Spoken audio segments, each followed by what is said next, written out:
Look, Cannon, we've done this back and forth so many times. Let's call a truce. How does that sound? Does that sound good?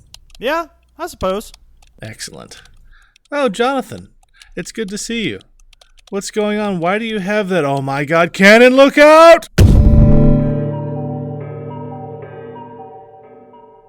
Jonathan! ¿Por qué?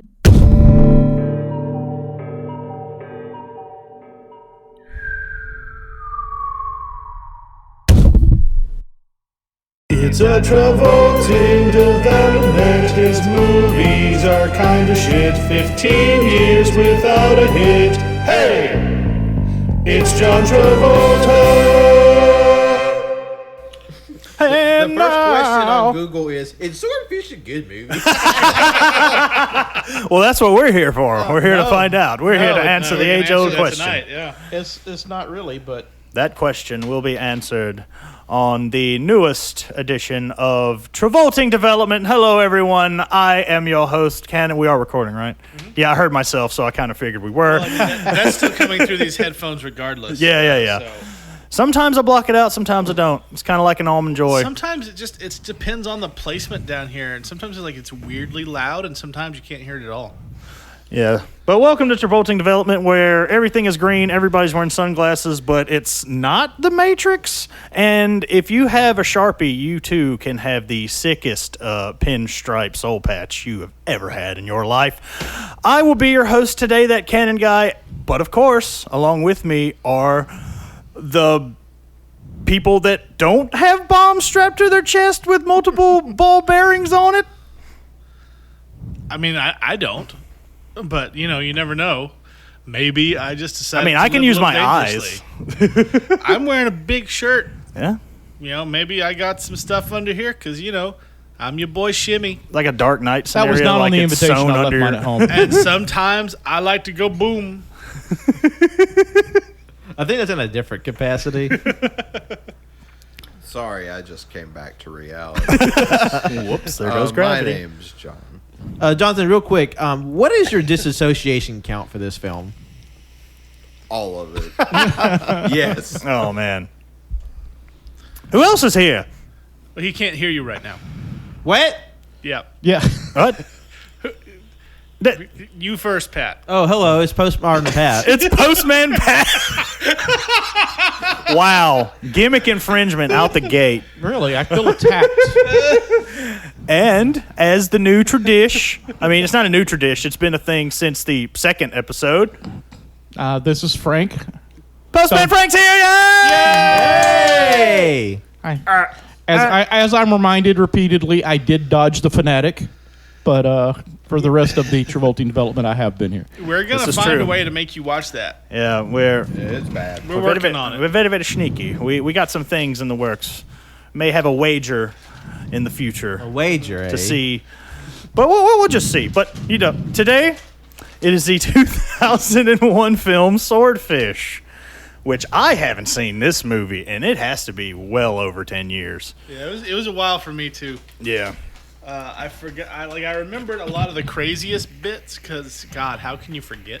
Oh, yeah. But, some of the more laughably bad bits. It's something. Also, I do have to apologize in advance. There's no beer upstairs. So we're switching to hard liquor tonight. no tops getting popped. So, Bourbon is making its first official appearance on Travolting Development. Hey, Cheers, can I get a round everybody. of applause for our man Bourbon? Yay, Bourbon! Oh, man. So, but is it good bourbon? Somebody brought wild turkey at some point. I've had wild turkey in the past. It's not bad. Not a sponsor, and also not bad. Mixed properly.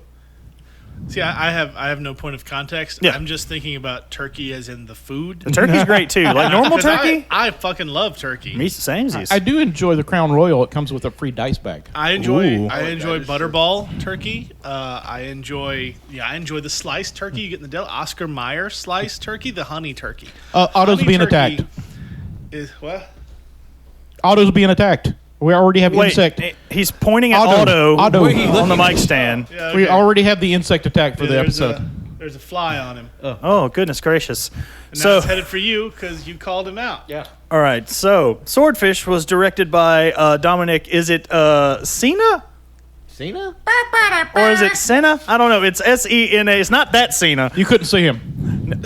I mean, I was can't. there. I looked him up. I mean, I did see him. I mean, he's not into film. But surprisingly enough, we are going to see this man's work in future episodes of Cajun Greatness. He also did Gone in 60 Seconds and Season of the Witch.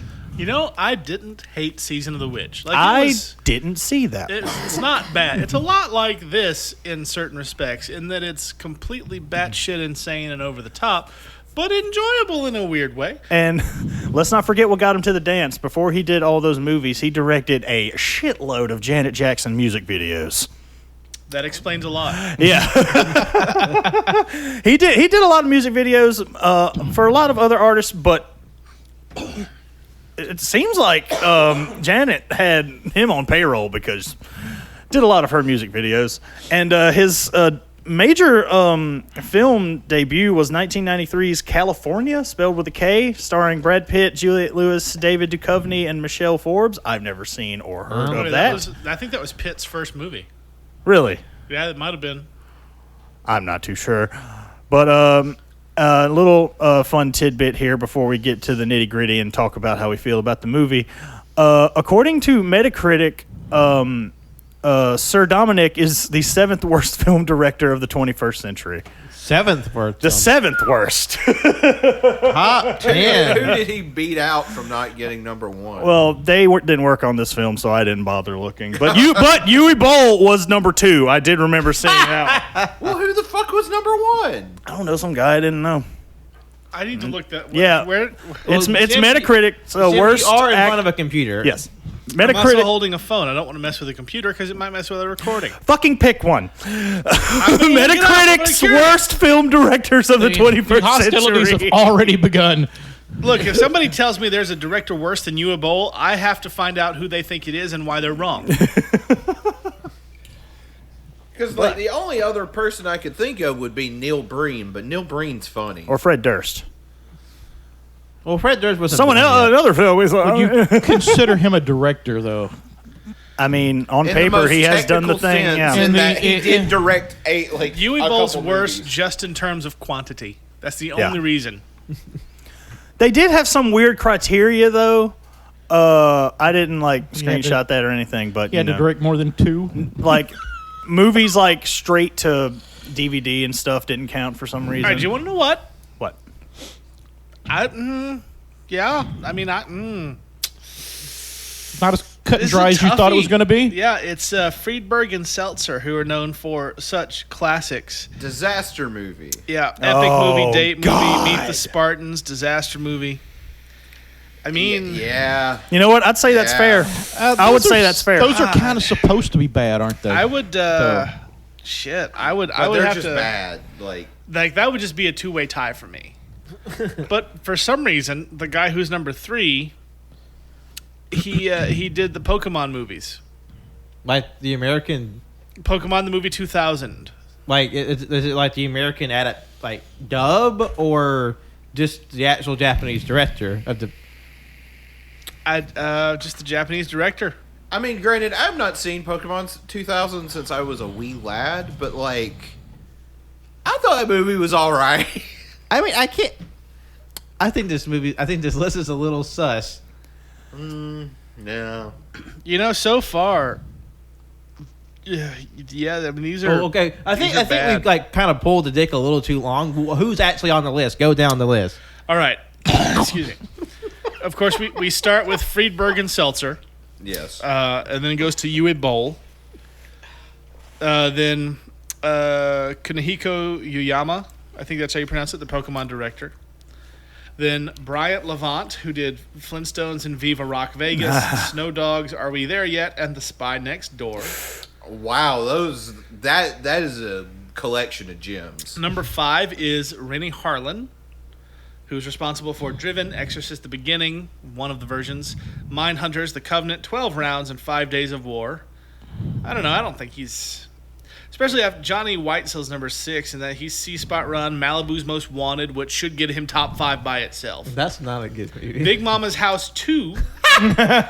Big Mama's Like Father, Like Son. Oh my god. Then Dominic Senna.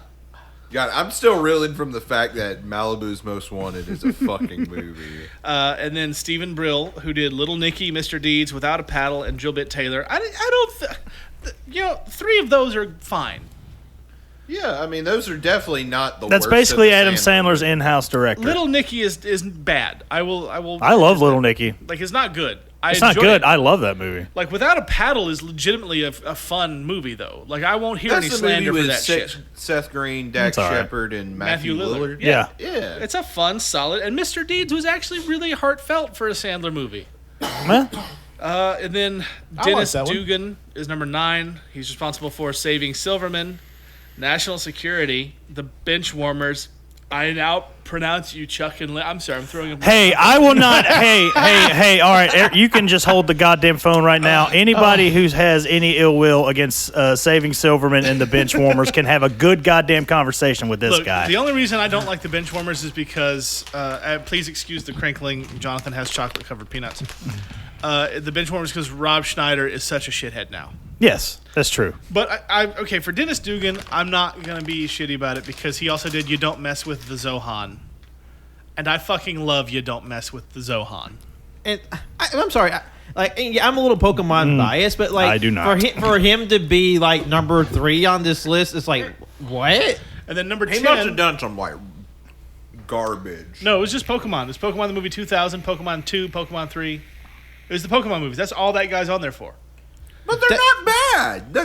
They're serviceable kids movies. I know. And number 10 is the Texas Chainsaw Massacre, Pathfinder, Friday the 13th, and the 2011 Conan the Barbarian from Marcus Nispel.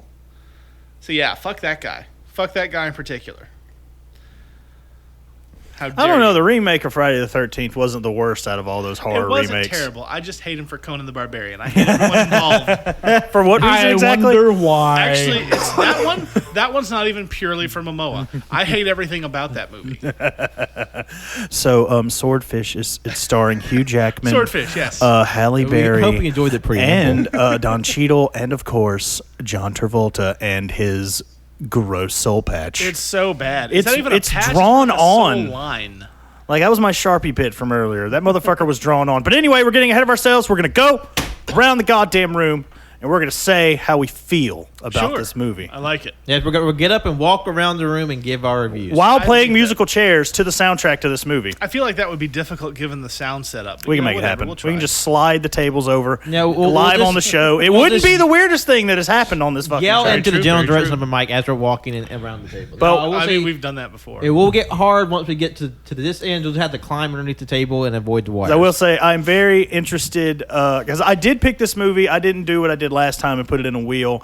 I legit just wanted to pick something that I wanted to see, mainly because like I remember watching this a lot as a kid and actually enjoying it, and I wanted to see if I still did. But first, Captain Shimmy, how did you feel about Swordfish? You guys know that when I rate things, I usually tend to go higher than most people would. Yeah. Yeah. This movie is fine. It's mediocre. It's very 2000s, very late 90s, early 2000s. Very much so. It's green tinted. It's hackers. It's like seeing how much they just straight stole from the Matrix is hilarious to me. And it's fine. So it's one of the most damning sort of finds that a movie can be. Because the mediocrity is worse somehow than a terrible movie. Because at least for a terrible movie, you're like, how did this happen? Like, what's going on here? Why is this a thing? Or it just crosses the barrier into just fucking fantastic. Exactly. But this is aggressively mediocre. And so I gave it 2.5 stars. Because it's just, like, it's not technically bad. It's decently acted for the most part. I never once felt like Travolta had an air of menace to him. It felt like he was play acting tough guy, but that's normal for Travolta. Hugh Jackman was really early in his career, but he wasn't bad. He was suitably charismatic. Halle Berry was just Halle Berry, like every other role she's ever done. And I'm including Monsters Ball, fucking fight me. So yeah, It's 2.5 stars. It's just there. This movie was there. Fair Like, enough. If you ask me to remember as many specific scenes from this movie as I can, aside from the weird trivia that I've had in my head You for mean 20 the already years. like encyclopedic knowledge you had of Yeah. the film? No, that's like the making of. I knew a bunch of shit, but the movie itself, like I most of it's just forgotten. Like it's just explosions and green tint. As we like to say in the business, Thanos snapped out of our memory. Yeah. And by business, we mean this show. Yeah, this particular podcast, from which we've netted a grand total of, I think, $13.50 from merch sales, which you can get at tpublic.com/user/Cajun Greatness. Roll Tide. Which is $13 more than anyone else had in this room before. I think I spend that much on snacks when I come over here. That $13 is what bought us a couple of the movies we've already watched. Frank, that was our T-shirt, but you blew it on snack. We're in the red now. Shit. Now we have to go rob a bank. There's only so many munchies a man can eat. Not a sponsor. Oh, I hate that I stole that bit from Good Mythical Morning, and I'm still a new fan of that show, and it's been around for like a decade. oh it's been a over. while, yeah. Yeah. Oh yeah. It's fine. Everything's stolen from somewhere. Everything's stolen I mean, from we're talking something. about a movie that's basically the Matrix, but without the being in the computer. And bit. depending on who you talk to, they stole the Matrix. Yeah, very true, very true. Anyway, Jonathan, how did you feel about Swordfish? I'm just going to cut to the chase. I fucking hated this movie. And there were multiple times I was trying to stick with the movie as long as fucking possible, but the movie just kept doing things to intentionally piss me off. And the thing is, what Shimmy said is like 100% correct. It's not that the movie is like the worst thing ever. It's just like such like D plus to like C minus material.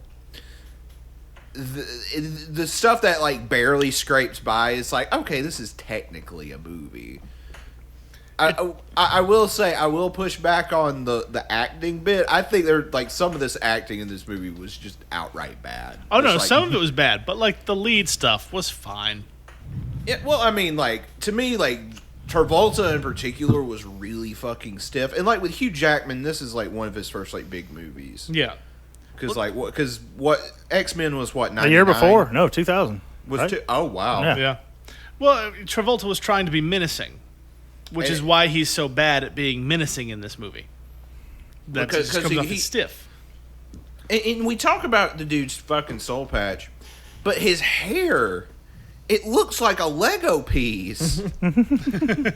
Oh, the highlights. Those sweet ass 2000s, And- early and, 2000s like, every highlights. time he moves, it's just it looks just like a fucking block on his head. Just- That is like industrial strength gel he's got. oh yeah, that shit is not. did not move at all. Hugh Jackman had those frosted tips too. Yeah. Yeah, They could have been more frosted though. I believe. that is It true. was- Okay, did anybody Quietly else frosted. notice that him and Halle Berry had the same exact hairdo? Yeah, Oh yeah, they it was did. great. Halle Berry was fine, and Hugh Jackman was fine, but like, just there's a lot of like individual choices in this movie where I'm like, I wouldn't have done that. I will say, that's not a good look, Chief. Don Cheadle was good though. Don Cheadle was all right. Yeah, I mean, for this movie, like comparatively, he was good. Yeah, like with the material, he. And also, they wrote that part for him. Like like the director said, if we get Don Cheadle, just fuck everybody else. Just get Don Cheadle. Which okay, cool. I mean, they got their man. and I will say this. Unlike in the movie Don Cheadle. Cha-cha-cha. But I will say this, like, the movie feels like there should have been, like, 30 more minutes. Oh God, why would you wish that on I don't wish for this to happen. You wish it would given us what some websites told us the actual runtime was? I think it was like over 2 hours, like 2 hours and 12 minutes for some like, reason. This movie feels like it's like a cut book- to it's like an hour. fucking hell and back. Like, there's like, like, character development moments with, like, you could set up with Don Cheadle, the whole relationship Hugh Jackman has with his wife. But, like, a lot of times the things get, like, set up and you don't develop them. You just kind of, like, set them up, leave them over here, And then by the third act, they come rolling back around. I'm like, okay, I have no emotional stake in this, but I will say this was one of the longest hour-and-a-half movies I've watched in a long time. oh yeah, it was not Like, fun. yeah. But enough of my rambling. I don't think you rated it. No, you didn't. Just like a flat 2. Okay, to me? Yes. Yeah, this All is right. Frank. I'm pretty much like Shimmy. I rate things high normally, and I agreement with pretty much everyone. This is like a mediocre movie. It just has what we consider stars in it right now, in Travolta and Jackman and Halle Berry and Cheadle. They're okay in it. They're like acting the level of the movie, which is mediocre, and the script and the plot. It is just a mediocre heist movie. There was nothing to make it stand out, except for maybe the most expensive pair of boobs, because apparently they paid her $500,000 extra just for the topless scene. Halle Berry. Yes. Yeah, and No, it was Hugh Jackman. huge. Yeah. We need to see them John next. Travolta's titties are the most expensive titties on the market, ladies and gentlemen. Now listen But here, I mean, punk. they can't. They referenced several times about misdirection stuff, and almost none of that was not expected. Yeah. Yeah, or So- like satisfying. It's like if you go to back in the day, movie gallery or Blockbuster, and look at the B-level heist movies, and just pick one of those and just drop some stars in it. Yeah, like the only difference between this and Double Team with Jean-Claude Van Damme and Dennis Rodman is that this has a slightly bigger budget. Yeah, But other than that, it's just it's early 2000s dog shit. yeah. It's just this is a polished turd. And like Shimmy, I'll probably give it 2.5 because it's right there middle of the road. It's not horrible. It's not good. It's aggressively there. It's okay. Yeah, I feel It's like if you were doing laundry or something on a Saturday, and this was on, you might keep it on. I feel like and I know I'm not the only one who said this, but like the late '90s, early 2000s was like desolate for like fantastic movies. Most of it was doo doo. When you change from one century to another, like it takes some time to acclimate to the rest of it. I mean, yeah, it's like, oh yeah, ooh, Fight Club, ooh, American Psycho, American History X. Like, yeah, those are all good movies, but that to me that feels like the exception that proves the rule. Pat, what did you think? Well, I of course, nothing new here. I agree. I will say I feel like I had more fun with it. Like it's just to me, it was just silly, dumb bullshit. I have just like weird, not non-ironic love of the early 2000s. Like I think I take enjoyment in the weird green shit and like just the inexplicable fashion. Like I thought what the daughter wearing was just so incongruous. I was just like, yeah, this is very 2000s. I feel like it's dumb, it's silly. I had fun. 2 stars overall. I feel like that's a respectable score for the film. I feel like I didn't have anything that just like, okay, well, there's definitely like some dodgy bits, but like as we'll get to, but I feel like I wasn't like upset, and like I felt like I had a pretty enjoyable time. I knew I was getting in. It's like this is a silly movie, so yeah, fair enough. And here we are. I wore this movie out on VHS because my uncle owned it. And I've said it countless times. I wore movies out back in the day. I'd pick one and just go for a hot minute. And this was one of them. And really enjoyed it back then. And watching it tonight, I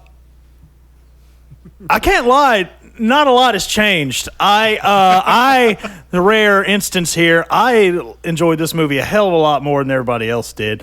And again, I'm not saying, we talking about the dead horse getting beaten here. Fucking, you're not getting Citizen Kane at all right? You're getting that that neon green tinted everything that fucking Fight Club and The Matrix did. Hell, you even get a basically pulled from The Matrix shot where they did that weird camera bit that wraps around slow mo and whatnot. No, that was actually they used the same technology from the Matrix shot Yeah. to do that one. Yeah, And it ended up being more expensive, right? yeah, because they destroyed a lot more shit as opposed to just Keanu on a green screen. But I feel like everything comes back around. That being said, I think we are now in a time. Granted, these movies came out 20 fucking years ago. This movie is now 20 years old. Yeah. It's around. I feel like if this movie would have came out 10 years ago, we probably would have been singing a different tune. Like I'm not saying like as an excuse, like let's put like Stallone in it or whatever. But for what it was, just a silly heist with a mediocre heist plot. And John Travolta not even given the best performance I've seen on this podcast. So, however, I thought Hugh Jackman was pretty good. If you squint hard enough, he looks like George Michael, and he probably should have played him in a movie back then. Yeah, no, Even I can had see an that, earring, yeah. too. Yeah, no, yeah. And also, I'm going to say it, at that one point when he was in a suit, young Hugh Jackman could have been a damn good Max Payne. Fuck you, Mark Wahlberg. Just fuck that movie in general. I am giving Swordfish Sword. 3.5 stars. All right. I will say, like, the biggest issue I have with Travolta specifically is that he can do menacing. Yeah, he can. Just look 3 Didn't pull years it off later here whatsoever. to The Punisher, which you said that was a possibility. So I kind of want to watch it. I might go home and watch that sometime this week. I like that movie, the Thomas Jane one. He was really good at being menacing in that one. Now again, that's not like the best movie. I like that movie. I enjoy it quite a bit. Has problems, but it's 2000s was what happens. But he was good at being menacing in that. He was not good. He was going for this weird mix of charm and menace, and he aimed right for the middle of both of them, and he landed somewhere in weird and awkward. Yeah. Yeah, he did come off nail really creepy, awkward though. at times in this film. Like, I even saw Michael in the previous movie in a few shots of this film. You got to admit, though, he did nail creepy because he was hella creepy in this. Oh movie. yeah, no, he Yeah. was super. But it wasn't creepy from him being like a terrifying force. It was more like, is he an android? This is uncanny. And talk about a who's who of like pre-MCU and one big MCU actor in this film. Yeah. You got John Travolta from The Punisher. You got Wolverine. You got Storm. You got the Juggernaut, bitch. Yes, Vinnie Jones is in this movie. Yep, That sure actually is. made me happy until he had that really fucking awkward line later on in the film. Had We'll to talk make about him that seem later. extra bad. Like even with all the silly bits in this film, that was the one part when I was just like, okay, they gave Vinnie Jones like one fat chunk of dialogue, and that was it. I would have much preferred "I'm the Juggernaut, bitch" over what he said in this film. And that was that. So anyway, I guess now we start chomping at this fucking swordfish, eh? Sure. Why is Swordfish this movie fillet. so fucking rapey? Yeah, that is it's- weird, right? Just- From the get-go. From the get, like right off Jump Street, it is kind of gets weird there. It's like Like the movie's like really horny, but it's like predatorily horny. Like you have the prerequisite like look, ass and titty shots from just like It's like someone who has absolutely no familiarity with what is actually sexy or interaction with women, writing what they think is sexy interaction with women. But That's what the interaction is. But I think And it just a lot of the rapey stuff is toward like Hugh Jackman's. yes, exactly. Yeah. They're like, They're- this is going to be sexy. No, you're basically I know. He's being sexually assaulted. He's Like, being assaulted. Yeah, For some Yes. reason, that scene in particular, it's so like aggressive that it made me forget the wee chuck that happened before all of that. Like I know, like Halle Berry's character shows up and is basically looking for the best hacker in all the land. It was Hugh Jackman. I don't remember anybody's name. Don't fucking ask me to remember character No, it names. doesn't matter in this movie. It's Oh yeah, thank God. They didn't want you to remember the names. Oh, that's Halle Berry. Yeah, pretty much. There's Halle Berry's tits. Interesting fact about that opening shot where they're golfing, though. Yeah. Hugh Jackman is actually really fucking good at golf, so he was intentionally fucking up his shots because those were real shots. Halle Berry was not good at golf. She had to take lessons for like a week before she did that. So Hugh Jackman put on Halle Berry's dress and then shot and then hit that ball. Is what you're telling me? He does have nice legs. Yeah. Halle Berry did look super hairy in that shot for some reason. I didn't really understand. It's real weird. Like you see Hugh Jackman's like hair poking out from the pantyhose. It's like that scene in Men in Black when they're in the tunnel and the car goes upside down and Will Smith falls down, but when he gets back up, it's a bright white pale leg from the stuntman standing instead of Will Smith. Yeah, that always bothered me. But like for real, like what happened before that? Like before like Halle Berry was introduced? Because something happened and I can't fucking tell you. Oh my God. If you remember, this thing opens with them in the coffee shop. Yeah. And him there's- Travolta's No character wonder, 'cause it giving starts this huge lecture an about hour and lack 15 of minutes in. realism Yeah. in movies, and then we watch a movie that has zero realism There's in it. there's the opening shot for the cafe, and then it goes to the airport where that first hacker, who doesn't matter, gets Yep. arrested. And then we go to Travolta or to Hugh Jackman and Halle Berry. Because like the movie kind of opens in media res a little bit because like here's like this big action opening, and then it's like how'd we get here? Woo woo. It's Wait, like- one of the hostages explodes. In the Which very first. begs the question, like if you didn't you wanted the best guy, why didn't you just go for Hugh Jackman in the first place? Yeah, there's a lot of questions. It could be. That's kind of explained because the guy said he's been working for him already. Yeah, And that's fair. And Hugh Jackman's character is on parole and being watched by the feds. Yeah, so when that his too. normal guy gets tagged, and because the Hugh Jackman like made the Hydra thing that they like, the program's called Hydra, another Marvel connection. Hail Hydra. He made the Hydra program that they used to siphon off all that money. Yeah. And he's the only one who knows where it is, so that's why they have to get him. But let me tell you how they recruit this poor fellow, okay?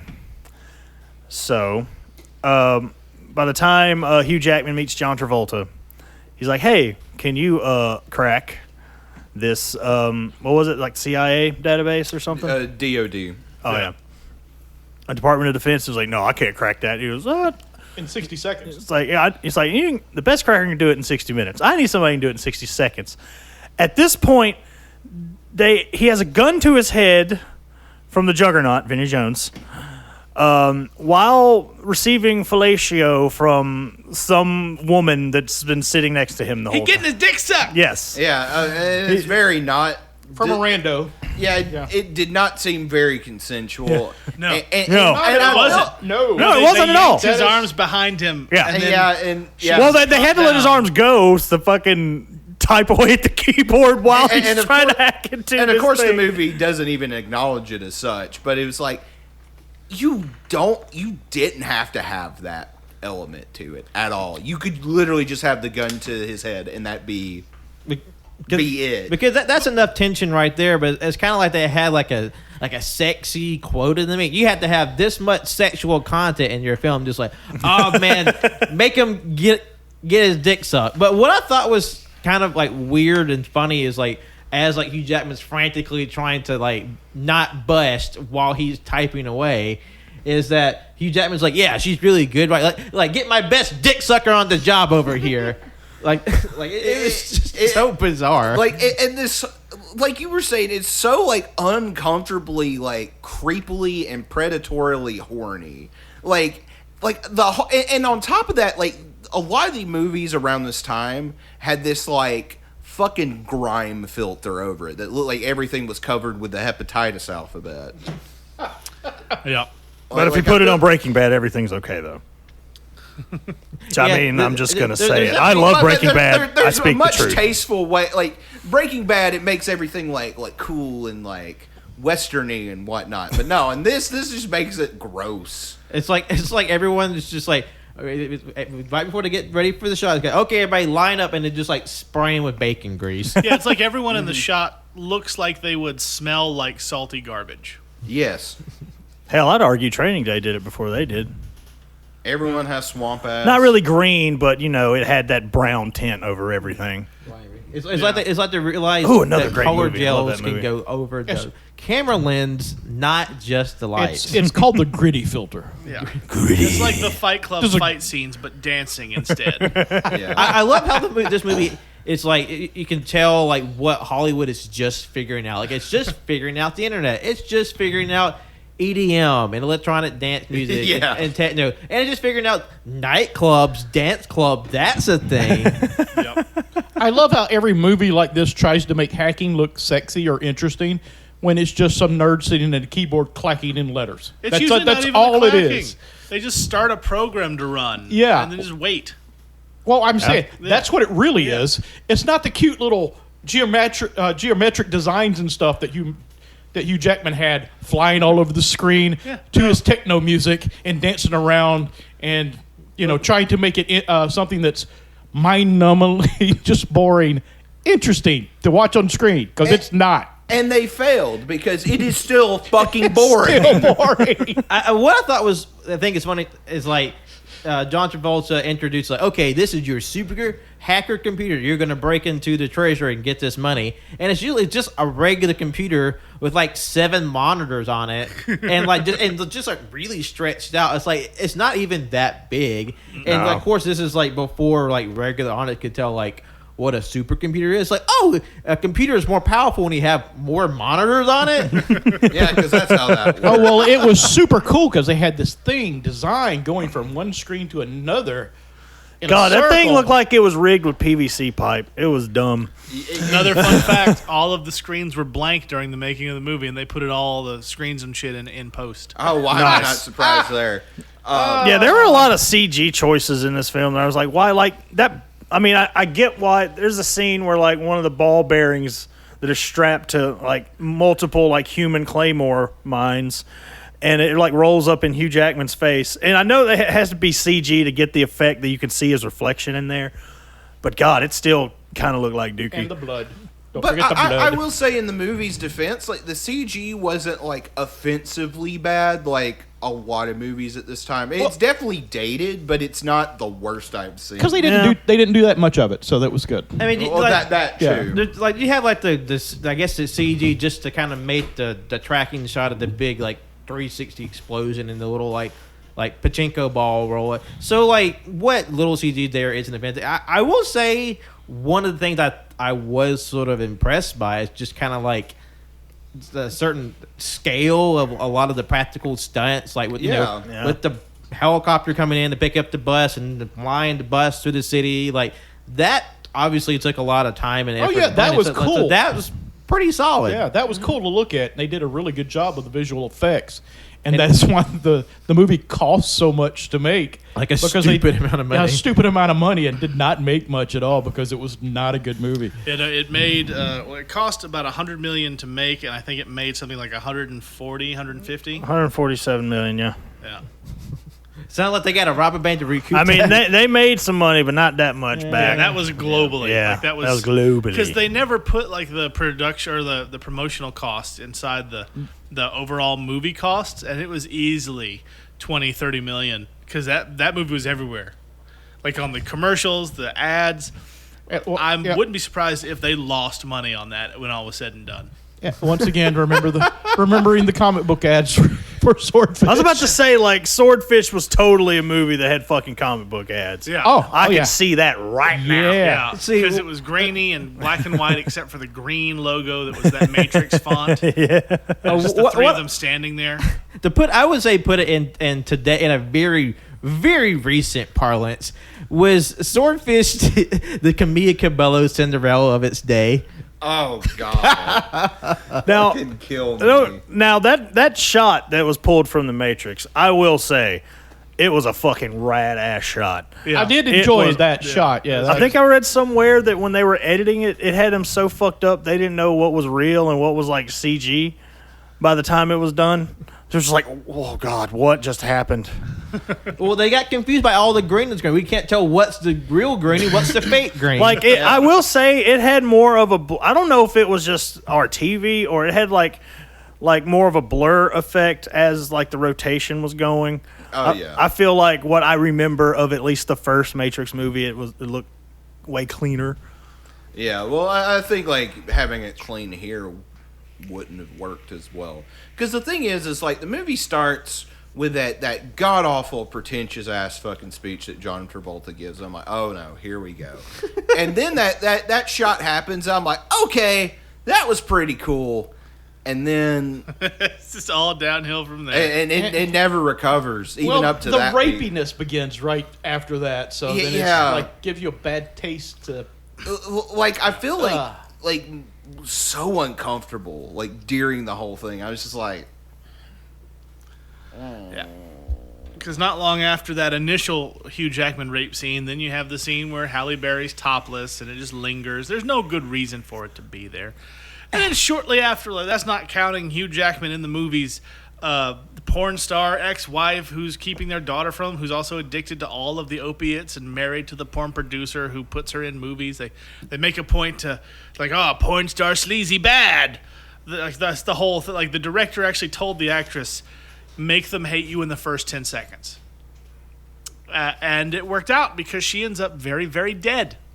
Yeah. Very dead. But then you move on to Halle Berry being mostly naked when he finds out she's got a wire, and he reaches out and Hugh Jackman snatches the wire off of her while she's naked and also sad and crying and shit. And it's just, there's so much just weirdly unpleasant horniness. And that goes to outright rape in a couple spots.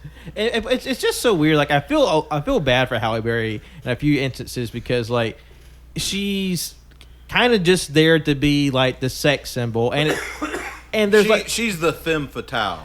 But like she doesn't really do much though. Like she's just kind of like you just see her titties in different various ways and like super skimpy outfits, and like there's a certain way that they really like just like ogle Halle Berry, and it kind of makes it feel like, hey, look, check it out, like the hot sexy woman in this movie is black. Isn't that groundbreaking?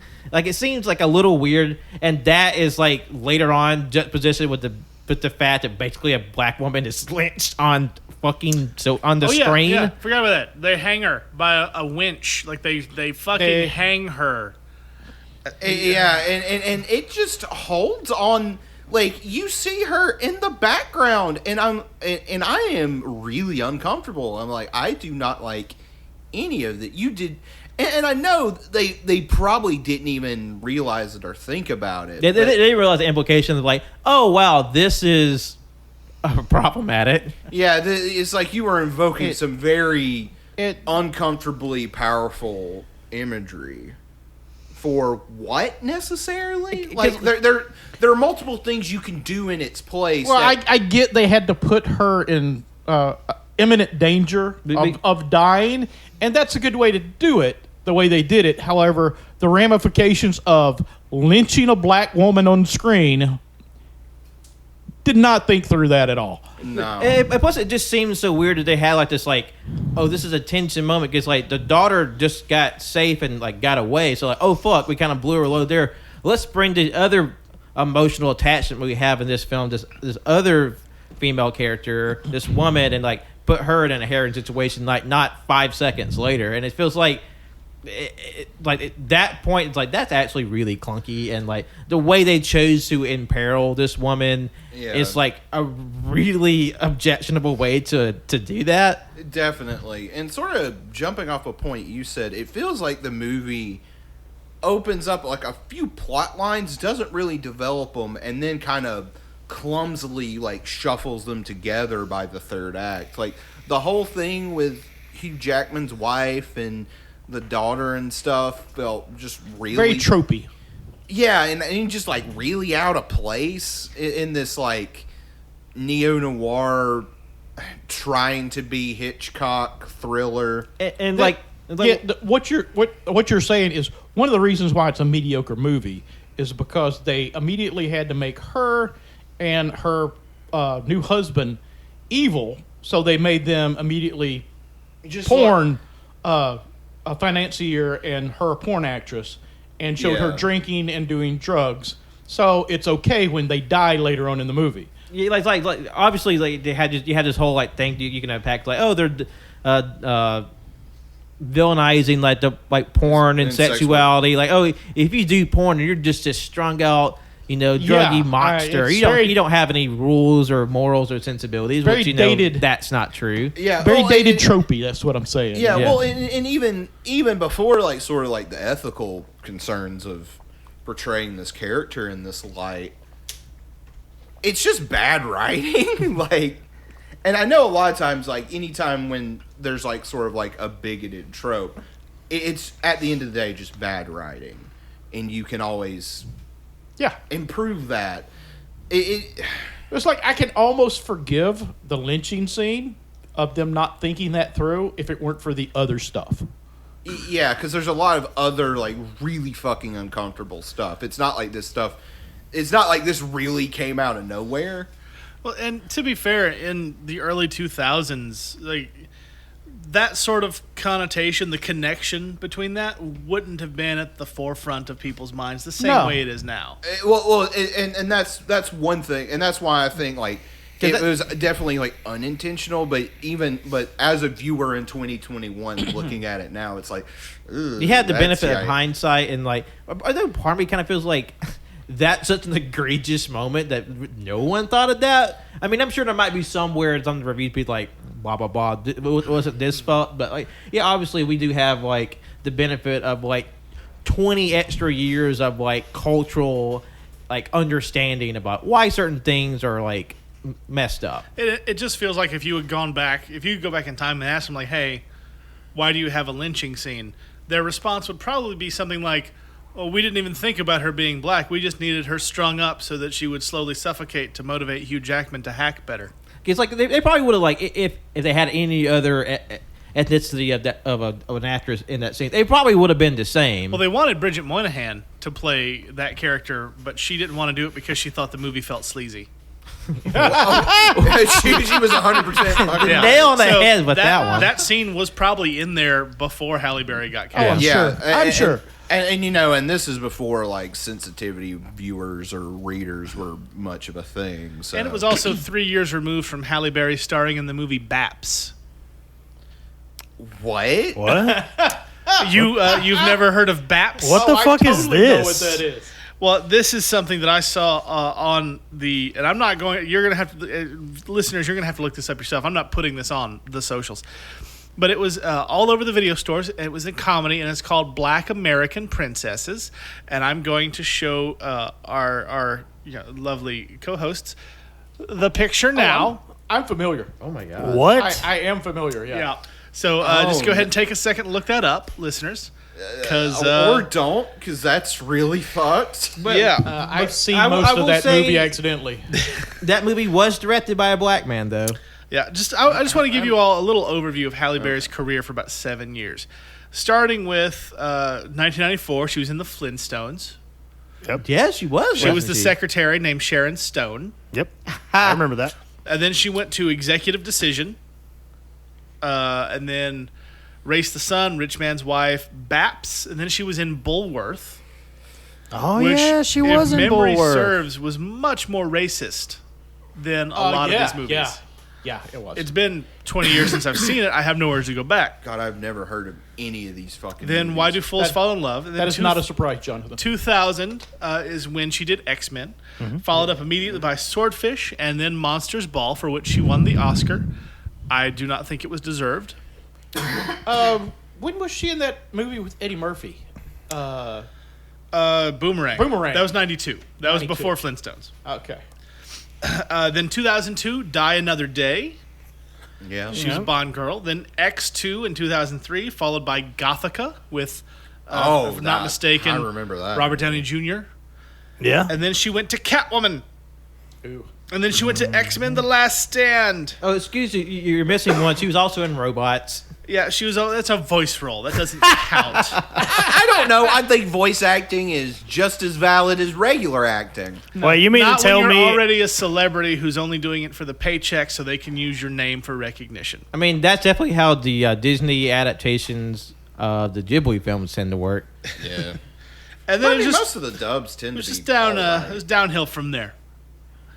Downhill from there. Yeah, she definitely hasn't been on a lot of stellar stuff. But Yeah. she's not like the worst actress either. No, she's not bad. She's been good and stuff. And the thing about, I've seen Monsters Ball, and Heath Ledger was in it. He was really good. Billy Bob Thornton was in it. He was really good. Halle Berry was fine in it. She was not bad. I just don't think she deserved the Oscar that Who year. was she up against? That's what I'm trying to look. I don't. I don't remember who she was up against offhand, but I remember that I was mad.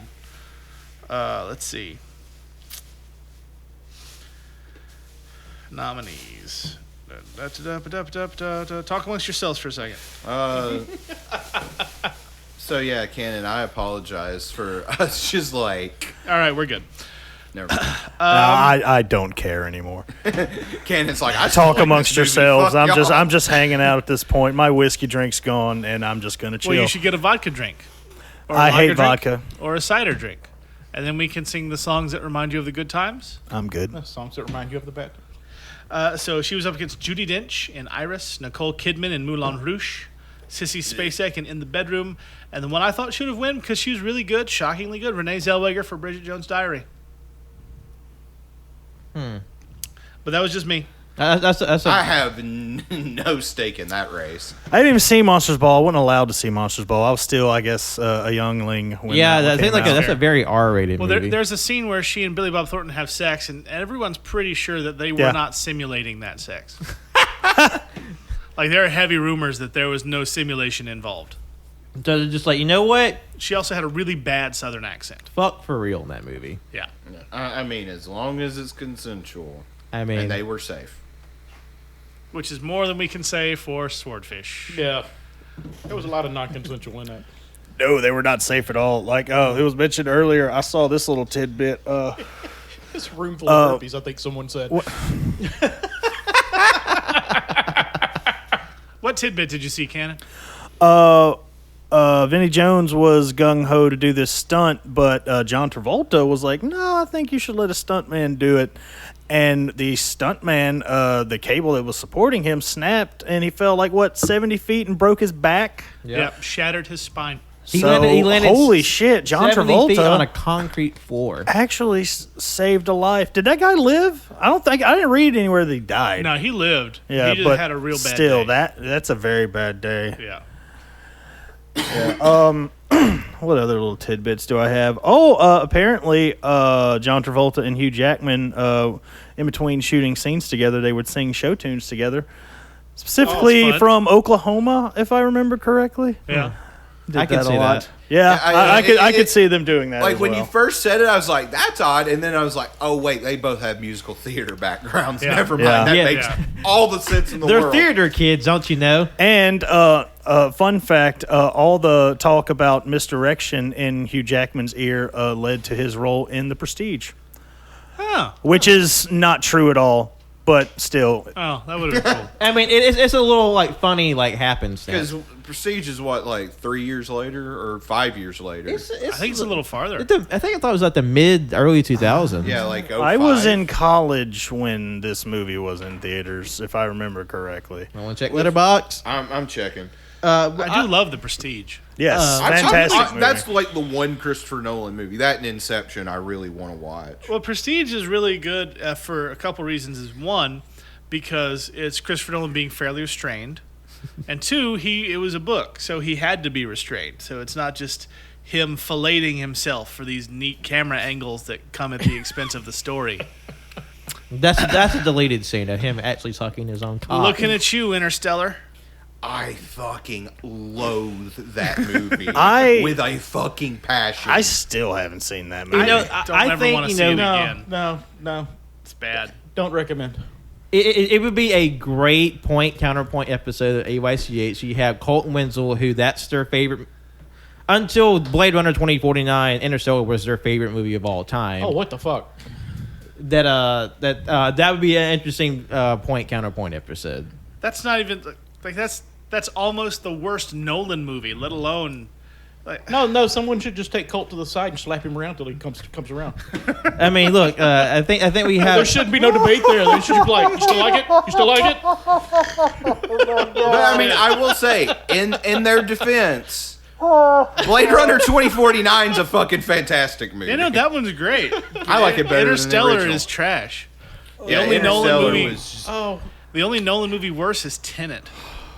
Oh no, that's a hot take for yeah. them I too. unfortunately went to see Interstellar in the theater because I'm sorry. I'm sorry. my significant other at the time wanted to go see it, and the whole space travel stuff. I was like, well, this is pretty cool. the whole black hole time and that kind of thing, stretch it. I was like, that's an interesting concept. And then when they got to the bookcase with him on the other side, I was like, this is goddamn bullshit. What the fuck is happening right now? You know, thinking about it, there's not... Like, I only like about half of the Nolan movies. But that's for another time. Yeah. I mean, fuck it, we might as well. We're not goddamn talking about Swordfish. Jesus fucking Christ. And when we are, it's like, you suck for liking this movie because it is problematic on every goddamn level imaginable, and you are the worst person ever for enjoying We are not. I don't know why you're looking at me. These two have been the ones saying it for No, I was just saying it. I would. I mean, like, Cannon, I'm just going to point out that you missed a prime opportunity to troll me as me. I wasn't in the mood. But Can't just sitting over there fuming like, y'all motherfuckers. I think we're going to take... No, what I'm hearing is we should have watched The Punisher, which I was trying to save for Canon Takeover November, which I'm probably still going to do. No, that'll work well. That way we can watch The Punishers in chronological order, since we'll be watching the Lundgren version for my birthday week. Ooh. So, tell you what, for right now, because we're coming up with that time, Oh, it's that time. Good, because I need another fucking drink. we're gonna take a quick break where I recycle one of the commercials for our merch that we've used before. Yeah, again, I'll get around to new stuff later. Don't at me. Like, just deal with it. If you want to make a fucking commercial for us, then let us know. And we will be right back to talk about Swordfish, probably. Maybe. We'll see how that goes. See you shortly. Bye. Well, hey there, folks. Do you like mugs, t-shirts, phone cases, stickers, wall art, pillows, all sorts of fun things with fun logos? Well, if you do, head on down to tpublic.com/user/caginggreatness for all sorts of great merchandise and support your local creators. That's us! Hooray! right out in that moment. God, I love that movie. Oh, man. That is a good time. I have fucking hair in my mouth. Goddamn. So, welcome back, everyone, to the second part of Travolting Development, Hello, everyone. where we will attempt to discuss No, it's fine. the rest of the... Now the thing about it, like we talked about it during our break. Excuse me. We have hit pretty much the high points of the movie. There's not a lot of character study in this. You know, we're not going to talk about the minutia of the performances and the choices that were made. No, this movie's explosions. Is there any of that? No, this movie's explosions and boobs and bad hacking effects, and that's fucking it. Man. Well, you say we're not going to ruminate on choices that were made. We are, but it's more so like, why? And John takes a swig directly out of a bottle of wine. Shit, I'll drink to that. And which also, some of us have refreshed our drink, and there might be a little alcohol. Ooh. I've still got my same bottle of water. I've switched from orange. Ooh, I'm going to have to sip on that one a little drive smaller. I've definitely made those drinks before. But I will say, I will grant some positives to this. I movie. know. No, and I'm not being Because facetious. Jonathan and Pat feel bad for railroading these. No. I think it's hilarious. Prominent points. No. Like I am glad that this movie brought on such a fantastic conversation. Legit, I am. I mean, I will say, just purely comedically, the value of you saying, I love this movie, and then we dovetail straight into, let me tell you why this movie's garbage. I know, like that's why. Yeah, and I can understand why you think that's like attack at you specifically. No, it's not. It's like I'm like, man, I feel like no matter what I say positive about this movie, it's not gonna matter. Well, I mean, Well, let me tell you. it does bring up just the interesting discussion of, a movie like this. Like, how do you reconcile stuff like this? Because you've got, the biggest example, Gone with the Wind. It is absolutely a product of its time. There's stuff in there that's not cool. Yeah. Whatso fucking ever. But we like you said, we have the benefit of hindsight. So how much leeway do you give stuff? Because like in 2000 and was 2001, I think it was. Yeah, I 2001. said it 10 minutes ago, but I'm tired. Shut up. I think it's been longer than 10 minutes. It's like an hour, 45 minutes. In 2001, this movie was not well received for a variety of reasons, but none of them were what we have talked about, other than the terrible acting, the shoddy script, the bad pacing, the ridiculous notions of hacking. That's everything we talked about. Like, the problematic stuff was not behind any of the bad reviews, because for the time, it didn't really That wasn't something they were like as conscious of. Yeah. Like, I think they knew that Hugh Jackman getting raped while at gunpoint scene, they knew that was fucked up, and it was designed to be fucked up, but they didn't treat it fucked up enough. Yeah. But it's also kind of framed like, high five, bro. Well, I didn't feel like Hugh Jackman definitely played that off, like, because he went straight to the bathroom to just deal with, like, oh my god, that fucking sucked and I hated it. It never felt like high five, bro.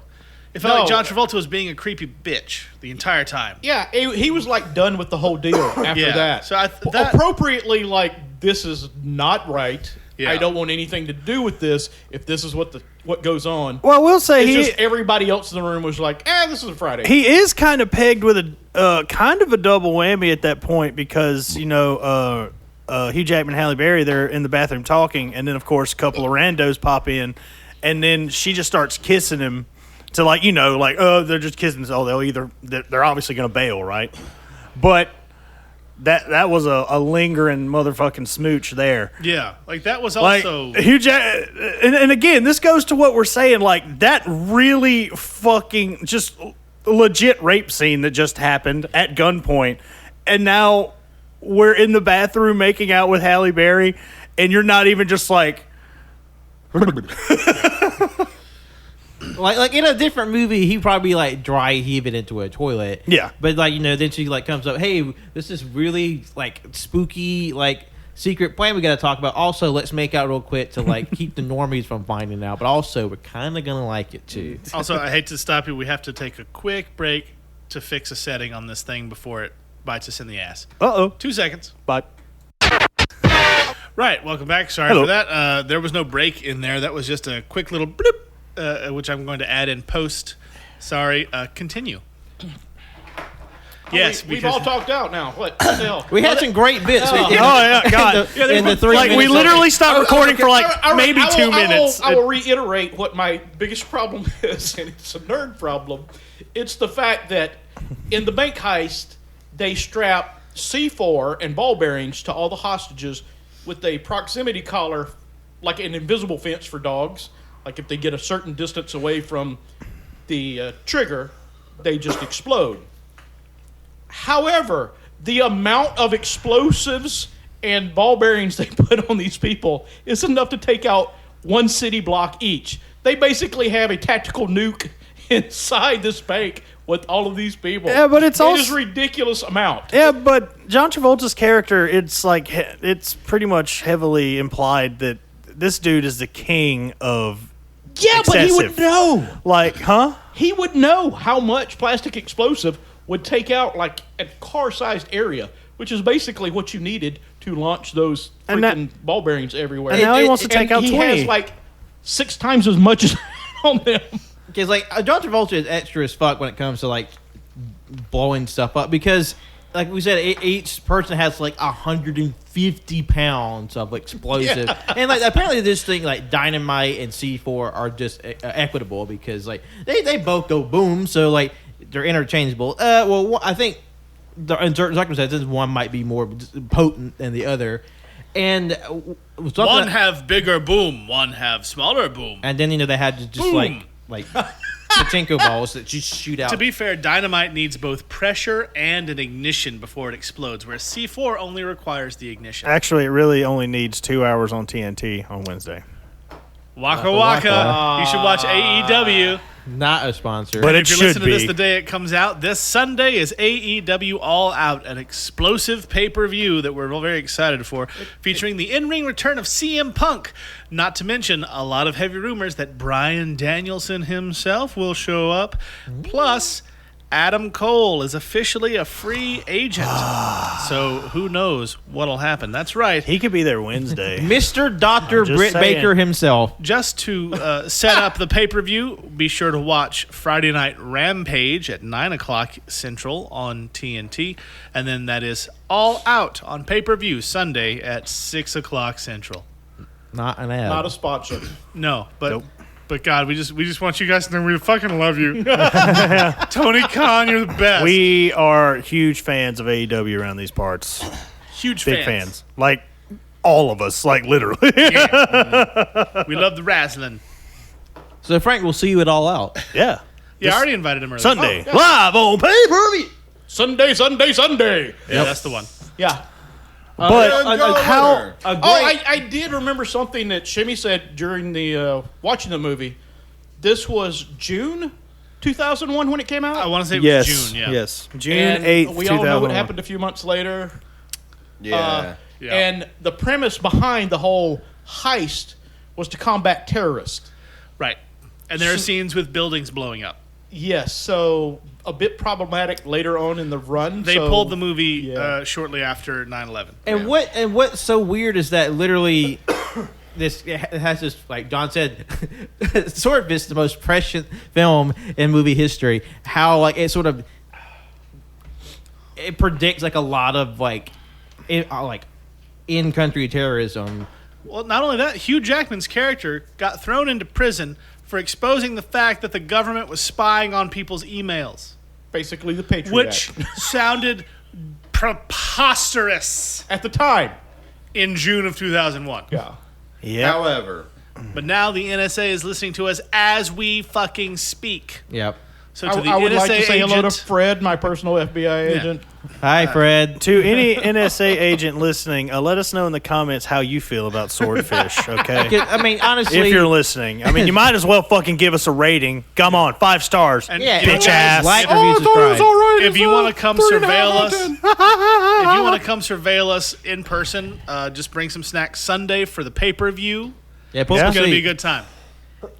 What if one shows up and was like, well, I was actually listening and Yeah, you guys invited I me. got the invite. I brought munchies. I was mean, like, you how did you know? If you bring snacks, then fuck yeah. Look, I'm the Muncho guy, though. You have to bring a different. Oh, Munchos. Never mind. Talk Yeah, about I'm saying gimmick it wrong. infringement. Yeah. Yes. But like it's just this weird like this synchronicity how like this is like at the beginning of what the war on terror would become, and then here literally 20 years later, like all the American forces are leaving Afghanistan, causing this whole other problem, and it's just like wow, time is a flat circle. In fact, today they announced that all of the U.S. People have been withdrawn from the country. Like that happened today. Like they got them all out. Yeah, and So how here we are. it was a great bit we talked about during the movie how John Travolta's character is essentially Peacemaker from the Suicide Squad. Yes. Yeah. How like I will kill anyone to preserve this great land. it doesn't matter if it's a man, woman, or child. I will kill all the people to make sure we have peace. Yes. And I love how there's even like a throwback to another Travolta film that we talked about, Broken Arrow, where he plays a madman who steals a nuke to blow up American city. I can buy a nuke for $40 million. If I buy 12, I get a discount. Yeah. Yeah, like he's definitely the most ballin' ass terrorist, not terrorist ever, I guess. What I thought was so funny about John Travolta in this film, because I kept thinking what he reminded me of. And to me, his character reminds me a lot of Big Money Matt Hardy. Huh. Huh. You know, Back to wrestling. you're right, and I hate it. I don't like what you've just done, and I'm strongly considering editing it all out. Oh, this is when the no edit rule. Quit threatening things you're not going to do because we all know there's no I mean, editing. in I this know. podcast. I mean, he has a similar haircut, similar like Matt Hardy would have a pencil thin like.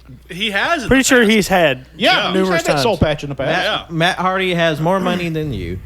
Yeah. I doubt he has more money. Again, I don't know his character's name. Gabriel something. What? Well, he never said Gabriel anything. He just said Gabriel. Gabriel Shear, apparently, according to the notes. That was the ID of the body. Yeah. One bit I thought was just batshit insane. It's like he's in the middle somewhere. The plot's real loose in my head. But they're just like, in your head. John Travolta is in the car with Hugh Jackman. They're talking about some bullshit. And then suddenly the feds find them. And he's like, hold on, we gotta have a Fast and Furious moment. Don't forget, those weren't the feds. Those were official, like I think military guys sent by the senator who was sponsoring Travolta To kill him. who Travolta then killed later because the senator tried to have him killed. Yeah, that thing. So anyway, Because there's a lot going on, but not a lot happens. This movie's a paradox. it's plotted very carefully, but also not at all. So like, yeah, they're just like driving through the streets. He's like, take the wheel, and Hugh Jackman's like, whoa, let me drive this crazy car. And then all of a sudden, John Travolta just pulls out guns akimbo, pop, pop, pop, pop, pop, as like the two black SUVs would just like zoom in, flipping, cars going everywhere. And then he stops the car for a beat, pulls out a fucking Rambo-sized gun with I a was like, he totally went Rambo there for a, and just like for a good 5 just, like, minutes. mowing down this whole goddamn street. And then there's some more like in between alleyway driving, and it all crescendos with like this SUV blowing up as it tips over into like a The restaurant, diner. I think, yeah. And it's funny how like there's all these little like bits and references to like realism in movies, and like it's the most fucking cartoon shit. Let me tell you why there was actually realism in that movie, and this is from the director himself. Yeah. There were only 89 shots fired by Travolta from the large gun, and the large gun holds 200 rounds. He made sure that everything that was fired did not fire more than it should be able to do. So selective realism. Yes. It's, Also, Hugh Jackman took stunt driving lessons for that scene. Oh, nice. hey, nice. Huh? Did he say anything about the car blowing up from the back that they was driving toward him? No, he didn't see why that was important to the stunt thing. I will say, Hugh Jackman's character obviously didn't know how to drive stick, and I'm not going to talk shit. I don't know how to drive stick. I have tried it on a busy highway, and it was terrifying, and I'm never doing that again. So he learned real quick, like in this movie, how to drive a fucking stick shift. Yeah, no, like, realistically, good he would have God. destroyed that clutch. Oh, Yeah. yes. Seeing as how it was a high-performance machine, Yeah. you Yeah, miss a no. couple of gears and pop the clutch of that thing, it's gone. It's exploded. I guess- It's just gone. I guess I can say, like, there's one positive I can think. Like, God, didn't phones look fucking rad back then? I did enjoy that fucking- high-tech phones like- they had back then. I'm pretty sure that phone was actually in the Matrix as well, but it just like hit a button and the fucking bottom pops out. No screen, no nothing, just buttons. You fucking talk to the motherfucker. It was like Let's go. go. It was like the Star Trek communicators. It was awesome. Yes. But now we have these stupid screens that you can touch, and they're like, I mean, say what you will. We basically have computers in our pockets. However, Yeah. they all look the same. There's no individuality in technology. Yeah, there's in no phones flair. anymore. There's no flair. There's something really satisfying about when you're on a phone call and you're just mad at somebody Yeah. and just like slam that bit shut. Like, I'm still. You guys are doing the reversed old man. No. I'm still. sitting here in no, shock. this is a generational. don't get me wrong. This iPhone is a fucking miracle. Okay, I get that.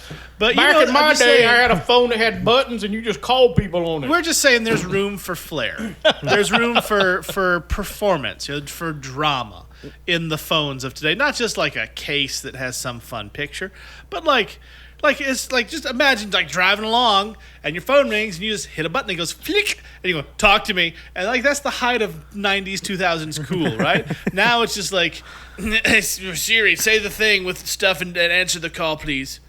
Sure, let me answer your phone call. And also, I've turned on music. Like, oh no, god damn it, that's not what I wanted. You also turned on the oven in my house. My house is burning down. God damn me, Alexa. I will say I am still waiting on, and I know there have been like a couple of variations of this out on the market already, but I'm still waiting for the flip touchscreen phone technology to be fucking perfection, and I want to get one. I mean, that is I pretty feel like sweet. we Like- had the technology to make an iPhone level device, but also it clicked shut. Yeah, Yeah, no, like we do. It's just insanely expensive right now. yeah, and also I hear not all of them are great so far. Yeah. I'm sure the technology's like it's getting there. Yeah, they got to iron out some kinks. But you know what the height of fucking cell phone technology was? What's that? Some people would say it was the Razor. Some people say it was the little slide phone that slide out the keyboard. Yeah. I propose to the council the Nokia Juke. That bitch was a fucking switchblade. The only problem with your statement is that no one has ever said good things about the Razor. I don't know. The commercials were really cool. Yeah, the phone was garbage. I will say, I mean, when it that was, phone. but I thought it was cool as shit when I had mine. What about that? What was it? The Nokia Engage where you had to hold the phone to your ear like a fucking taco? There was this motherfucker in high school who had a Razor, and I was just like, I just wanted to see it. Ken's like, could I see it? And he acted like I had just asked to murder his firstborn or something. And that always bothered me. I was like, you think I'm gonna steal your shit, you prick? what I am going to do is fucking break it. What's his name? Let's dox him. Fuck that I guy. have no idea what his name is. Oh, okay. It's been years. Shitty This but was fun high guy. school. I'm old. I can give you some AF. names of high school bullies if you guys want to. Well, actually, I do know one high school bully. It's about your age. His name is Bob Baumhauer, and he owns restaurants here in town. But let me tell you why I love Baumhauer. I enjoy the food, but also because he shattered my father's kneecaps playing football and just ended my father's football anything. And so for that, Mr. Baumhauer, let me say thank you. Because fuck my dad, seriously. Metaphorically, not literally. You forgot the tagline. Well, this isn't a sad story for my childhood. This is a sad story for my dad's childhood. And fuck that guy. All right. Man, strangely enough, the one and only All right, I'm going to have to look up Bob Baumhauer and see how old he is, see if you just insulted the fuck out of me. Okay. Well, I can tell you how old my dad is, if that helps. surprisingly enough, Baumhauer's has really good fish tacos. Yeah, I've never had the fish. I like the cheese fries, though. They're really good. The gooey fries? Yeah. Gooey fries fucking slap, y'all. And I will say, a hint for anyone coming to the grand metropolis of Tuscaloosa. and you go by, like, Baumhauer's. He has, like, 15 different restaurants around town. You're bound to hit one of them. But if you go to Baumhauer's, get the gooey wing finger bowl. You will not be disappointed. He is at least 10 years older than me. Yeah. So anyway, The vague approximate age. that actually there is one quick thing I wanted to say from last week's episode, and then I'm done. You remember how we talk shit about delivery companies here in town? Yep. You remember how we talk shit about Waiter specifically? Oh, Yep. yeah. Well, after that the day after that happened, I don't know if Jonathan told you guys, but the night after, poor Jonathan's pizza showed up with 2 missing slices, and he only got. If you want to hear the full, No, we are not. No, we're telling the story here. Why not? Let's do it. If you want to hear the full story of Jonathan's Pizza Gate, Let's do it. I want the whole thing right now. Tell the goddamn story! Check out episode I'm sorry 227. I interrupted, Shimmy. Please continue. We'll get back to it. All I wanted to say was that poor Jonathan had a difficult time with Waiter specifically, and the day after, one of our regulars in the store came in, and he's now in charge of all of Waiter locally. So I was able to tell him what happened, get Jonathan on the phone, and this poor sap, like, I love this guy, he's a good dude, but he told me that all day he's been going around that day talking to people about Waiter, trying to get the locals behind it, and he just kept hearing horror stories. And so he's gonna, like, this guy, he's solid. He's gonna bust his ass to make Waiter worthwhile. So I just wanted to give everyone the update Second that chance. Waiter might not be terribly sorry for that horrible break. We've had some issues. We're back. All right. So yeah, give Waiter a chance. Yeah, I was going to say before the fucking recording shit the bed again, I will say Waiter does have this in their defense. They have a really smackingly good restaurant, Pastor's Kitchen in Northport. Oh my God. I'm plagued every time I go in there because I'm like, I want to try something new every time. But those nachos. Oh You know, my God. I've those never had nachos. Pastors. I highly recommend it. And I will say, like, it's still pretty good up to like when it's delivered. However, nothing beats going there and getting it there. Like if you actually go to the place, it is always good, always fantastic. Waiter does have a great selection of restaurants, and And that's most of them are local. Yeah, that's what the guy said. He's like, apparently the person who was in charge of this area beforehand was in like Wisconsin or some shit. And so like he's here, and he says he's heard horror stories from the restaurants, he's heard horror stories from the people.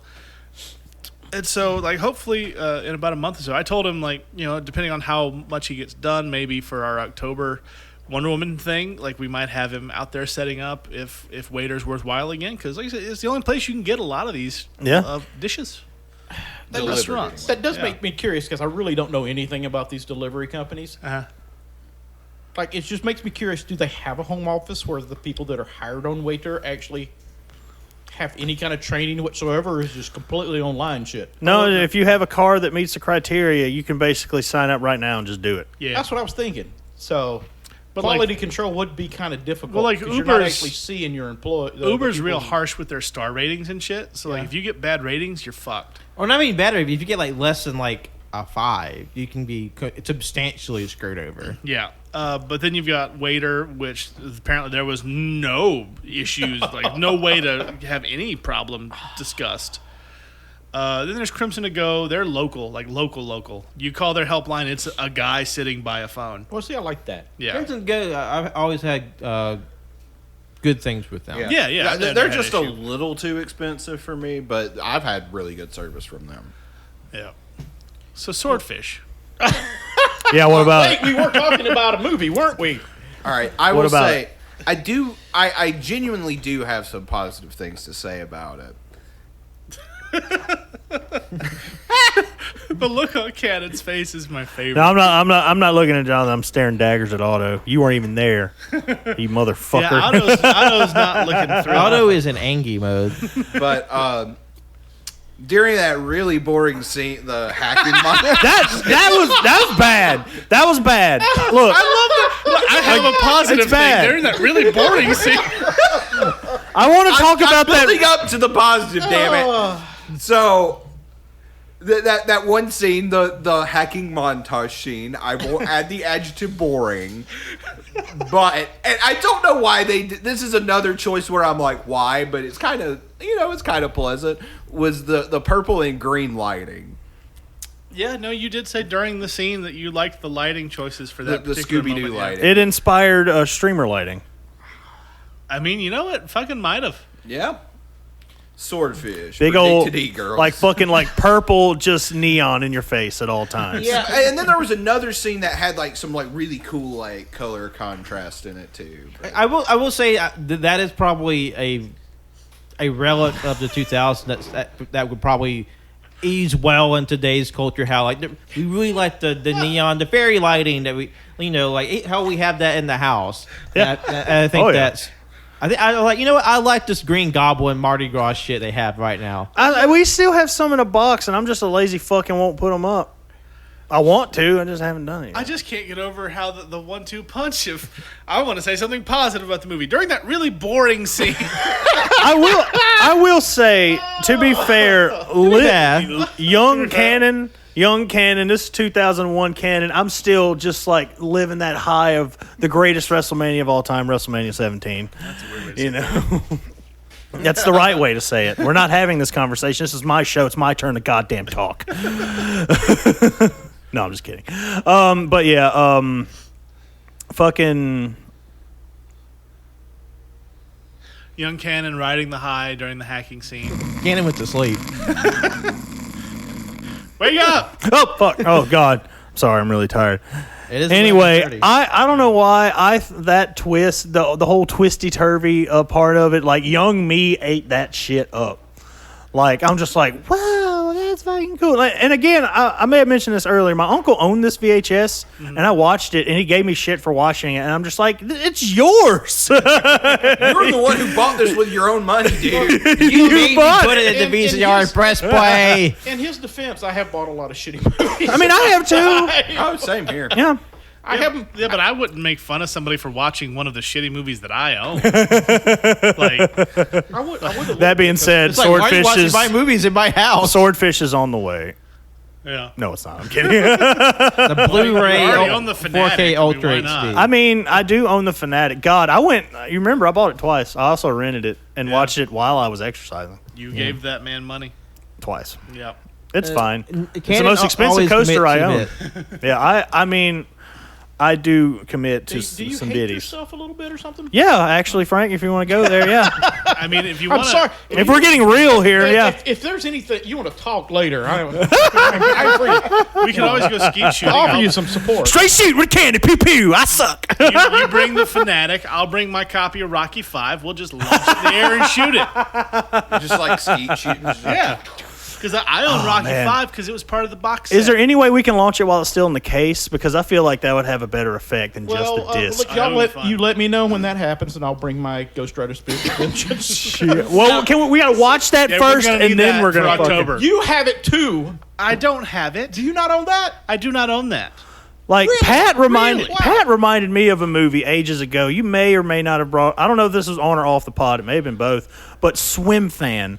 I bought that movie. I watched it in theaters, and I also purchased it with my own money. Yeah, that I don't. Wow, I made some questionable movie Why does decisions. it- what is it? I will say, as familiar. dubious as that late '90s, early 2000 like thriller horror movie was, I will say it awakened some things in young Pat. Oh God! I saw that trailer in front of so many movies and never wanted to watch it. It's in Oh, a lot dear. of green. There's a lot of blue in that movie. We've talked about it a lot. The ball bearing bombs. Oh, well, that has a nice Yes, ring to it. The ball ball bearing bearing bombs. the Let's human- write that down in the shirt human idea. We got to make that Write some that sort down, of shirt. write that Ball bearing. TM. Warner Brothers, do you own anything called ball bearing bombs? Wait a minute. Wait a minute. Warner Brothers made this movie, didn't they? Our Did FBI they? I don't agents know. are taking notes again. You know what? They're going to show up and watch All Out with us. It really doesn't matter. Yeah, We're Warner basically Brothers- friends at this point. Warner Brothers ends with the B bomb. If I remember correctly, didn't they say in the movie like everybody was strapped with like what 25 pounds? I No, think it so. They was think 5 pounds of C4 and 15 pounds of ball bearing. And there's no way that it was only 5 pounds of C4. That was like 'Cause they had, 75 like, pounds. 10 bricks. Yeah, of there it were on each 5 on person. everybody's back, and those are a pound each. Easy. I will say like that one shot, even though it wasn't like the best shot, but when that one agent got blown up in the car, and you can like see where the ball bearings popped out, like I'm just like, wow, talk about somebody that Brutal. commits to the bit. Yeah, that was He's pretty putting cool. ball bearings everywhere. Yeah, that was his gimmick. And I just thought it was funny that at the beginning of the film, that of course the cops fucked up the the hostage situation because they just like elected their own volition, like we're gonna get this girl out of here, and then like they yank her out, and then they just fuck up everything and blow up like a third of this Yeah, city. they like shoot one of the guys who has that hostage, and then when he goes down, and then she actually tries to go back inside because she knows what the fuck's attached to her, but then the cops are like, nope, and just she- drag her away. I'm sorry, there is no pretending what's strapped to her. Yeah, This is they a bomb. can obviously see that there's a bomb on her and just tackle her. just bomb, face, neck, and fucking chest. God. Oh man, I don't know what other thing. What else do I like about this? I had movie? a bit. We talk about the soundtrack in the movie. Oh, okay. I was gonna run down some of these early 2000 jams. Okay, because we have the original soundtrack for the 2001 film Swordfish, and it sold 130,000 copies. So, A lot of people own the soundtrack to Swordfish, apparently. okay, on the track listing, we have Dope Smugglers, Jan Johnston, Paul Oakenfold, and Christopher Young. Oh, Oakenfold's on this? Yep. I didn't know that. A Paul Oakenfold remix of Newborn by Muse. I mean, that makes sense. A lot of this does sound very Paul Oakenfold. They're actually on here. Paul Oakenfold is on here a lot. Actually, because he was the producer, so he has a lot of. John Travolta did a song. What? That's upsetting. Lemon Jelly. NERD nerd. Nerd, yeah. Yeah. Let's see. We have another song called Planet Rock by Paul Oakenfold versus Africa Bambaataa and the Soul Sonic Force, and the Patient Saints.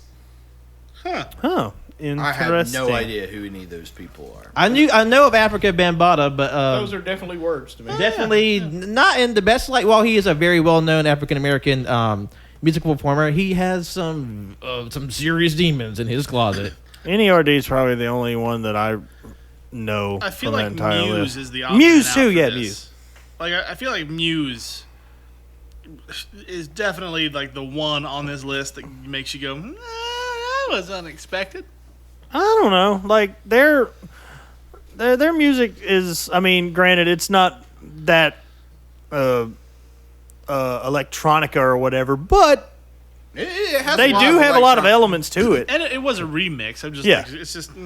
Also, I really love Muse. God damn, I forget how much I love They Muse. have One- some bangers. One of their songs pops on the radio, and I'm just like, gets me every time. Oh, I know what song. Fuck it! I couldn't that's a tell you. good one. I couldn't tell you the name of the fucking song, but I know I love it.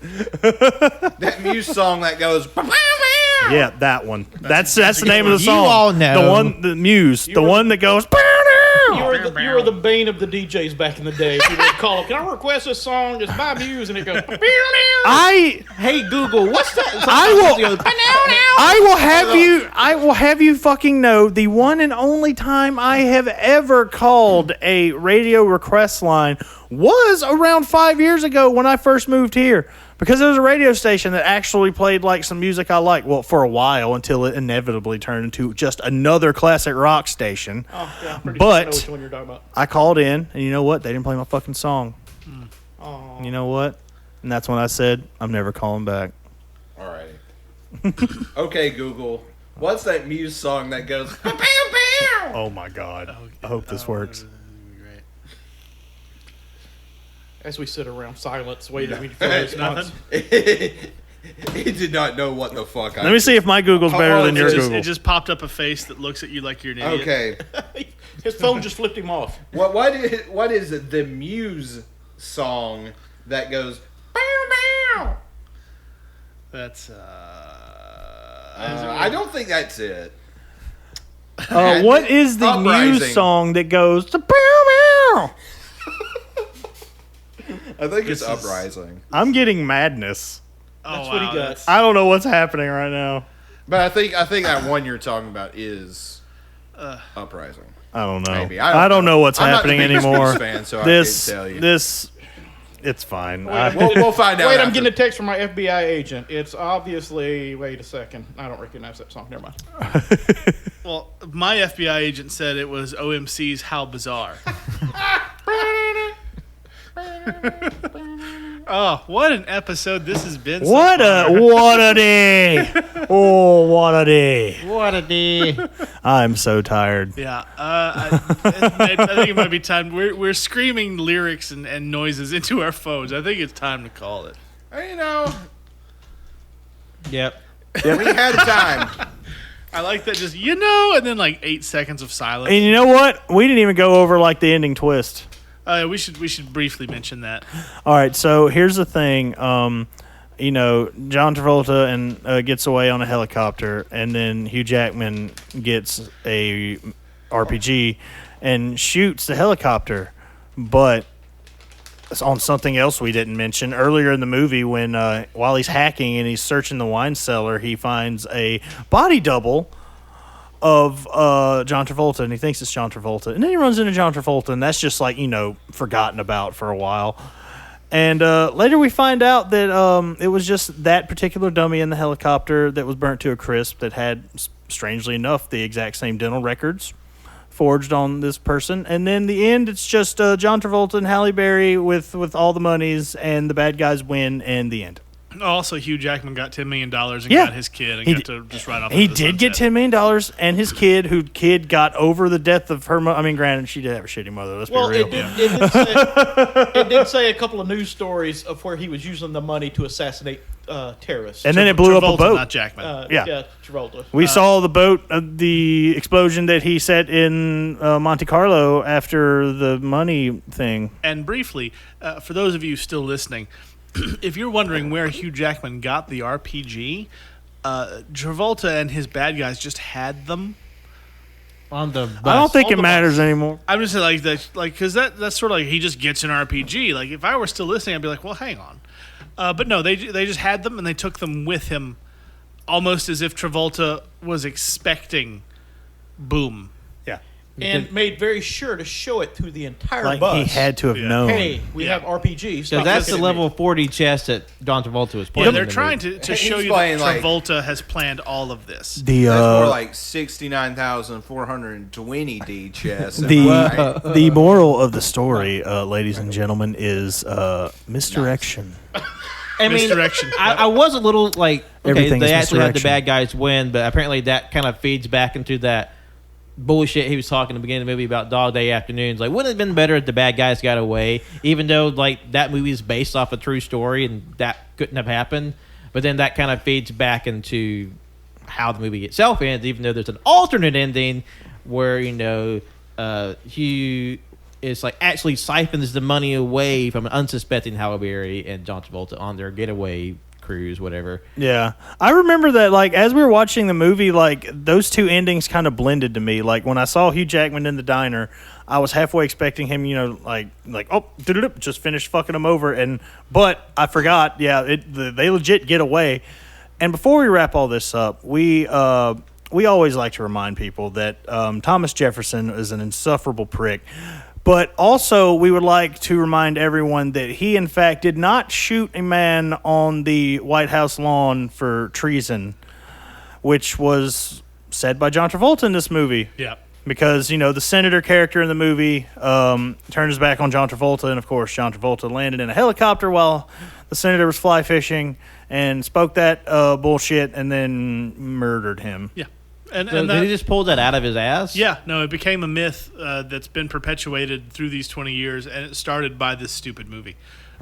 As far as I'm aware, Jefferson never shot anybody. Jefferson was the type to get his newspaper buddy to call you a hermaphrodite instead of actually shooting you, which he did to John Adams on 2 occasions. It's like, John Adams, you're so pudgy and round, I can't tell if you have a penis or not. I mean, that's a little bit, like it's not far off. God. Like Jefferson had his newspaper pal like, just slander the fuck out of John Adams for years. Yeah, that reminds me of another one of those movie myths. Are you familiar with the movie Tora Tora Tora? Vaguely. It's basically the retelling of the Japanese planning Pearl Harbor. I remember the commercials late at night. Yeah, the movie ends with, of course, Pearl Harbor happening. Uh-huh. The movie execs were very unhappy with the ending of the movie, so they added a line at the end of the movie Oh, the of the sleeping general giant? saying, Yeah. yes, it was successful. However, I have the feeling we've awakened a sleeping giant. Yeah. And so many idiots now think that's actually a thing. That the Japanese general actually said that after the Pearl Harbor mission. It's a movie. Yeah. And it was pandering to the American audience that the movie was aimed at. Hollywood pandering? No. Yeah. No. No. Really? Perish the thought. Also, I legit thought when they're doing the whole misdirection reveal, I thought it's going to be like, you see John Travolta getting away, but he pulls off a mask and it's Halle Berry underneath. That's where I thought it was going to go. It's like, no, ma'am, they are not going to do that. Well, no, what if he's off and he pulls off the mask and it's Tom Cruise and we've actually been watching a Mission Impossible this whole time? It's possible. Because they have, implausibly Gotta throw in perfect. that Mission Impossible somehow. But it's not but crazy with like Tom Cruise just doing all these suicidal stunts. Right. Yeah, he's going to jump from space while fucking a fish. Oh, I must have missed that one. what a show. We'll tell you about the What fish bit a afterwards. show. Ladies and gentlemen, I'm tired and I have to work a double shift tomorrow. So I think it's time to wrap this little ditty up in a bow. What do you say? I agree. Yeah, works for me. So, So plugs? yes. Bugs. This has been a shit show. No, I'm kidding. This has been fun. Good God, this has been a banana sandwich of a show. Yeah. And it has been Travolting Development. It's been pretty Travolting. It's been It's definitely a been development. Travolting, and it definitely developed over time. Yeah. I have been That Cannon Guy. You can find me at That Cannon Guy on, what is it again? Yeah, Instagram, Twitter, and Letterboxd. And you also, this show, Cajun Greatness, is on all the things that are podcast things. So, yeah, go find those things and listen to the things. Yeah. Cannon looks like me after the Taco Bell taste test. I'm wore out. I'm fucking exhausted. Pat. Yes, hello, this is Patrick. You can follow me on Twitter, Instagram, and Letterboxd at John Lost His Name. My art on Facebook at John Lost His Name Art. If you're listening to this the week it comes out, check out things on the AYC8 side of the internet, where on Monday we released our summer wrap-up episode. It's where we sort of cap off the summer with a lot of cool stories. We have a taste test of South American sodas, Filipino snacks, Wenzel's Madcap trip to Las Vegas, and a bunch of other little fun goodies. On Tuesday this week, Tanner released an episode of The Late Takes where he discusses, the wild and wonderful things that happen over on the wrestling side of Twitter. And also on Friday, you can look forward to a special episode of The Late Takes where Tanner interviews a lot of his friends about the return of wrestling legend CM Punk. And there might be another CM Punk featured episode starring your pals at the Cajun Greatness. We'll get to that, Pat. So Don't that'll you be coming worry. along down the pipe the week after. So hang tight for that. Frank. Oh, that was so professional. I feel intimidated now with my pitiful, boring Instagram at Swirly1145. Well, there you go. Yeah, that's pretty much it. All right, you can follow me on Twitter at JONIABY24 and John Edson 12 on Letterboxd. And I'm, of course, that Captain Shimmy sort of guy, fella. That Captain Shimmy guy. Captain Shimmy guy. You're welcome. That shimmy guy. Yeah. As much crap as you give Jonathan about messing up his, Yeah. and you're the first one to do it. Well, see, I never say mine thing super duper fast and just sort of like stare everybody down, like saying "fuck That you." is true. I did not stare y'all down. I think it's the other way around. Y'all stare them down. Yeah, you stare me down all the I gave up time. on that bit Right. ages ago. Yeah, no, I haven't. I stared you down once in like the last 2 months, I think. Yeah. So anyway, yeah, I'm Captain Shimmy. You can follow me at Captain Shimmy's Kind of Art, Captain Shimmy's Kind of Music. I like all the, you know where to fucking find me. Just go to the link tree or the Facebook. It doesn't fucking matter. Nobody cares what I do. It's fine. But as to what Pat was saying, there will be, as of when I spoke to Tanner, since we had a bye week planned for next week's episode, which releases, if I'm not mistaken, Thursday, September 9th. that's the one.